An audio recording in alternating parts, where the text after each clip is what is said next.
Hi అండి. మీరు చూస్తున్నది మిర్రర్. అక్కడ కొంచెం క్రాక్ వచ్చి అది పాడైపోయింది. సో ఇంకా అది వద్దు అనుకుని మొత్తానికైతే దాన్ని పగలగొడుతున్నారు ఈయన. ఇది చూస్తుంటే నాకు ఒక ఆలోచన వచ్చింది. కొంతమంది ఇలాగే కదా, మాటల చేత మనల్ని గాయపరుస్తారు. కాస్త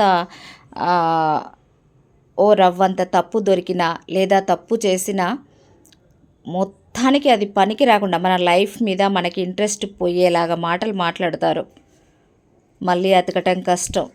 ఇది చాలామంది చెప్పిన విషయమే. నాకు ఇది పగలగొడుతుంటే అలా అనిపించింది. ఎన్నాళ్ళు వాడుకొని ఉంటాను ఈ అద్దాన్ని, కానీ చిన్న క్రాక్ రాగానే చూడండి ఎలా ఎన్ని ముక్కలు చేసి అవతల పడేస్తున్నానో. మన మనసును కూడా ఇలాగే విరగ్గొడతారు అవసరం తీరాక చాలామంది. అయినా ఏం చేయలేమనుకోండి. ఓకే ఫ్రెండ్స్, ఏదో షేర్ చేసుకున్నాను మీతో. Thank you.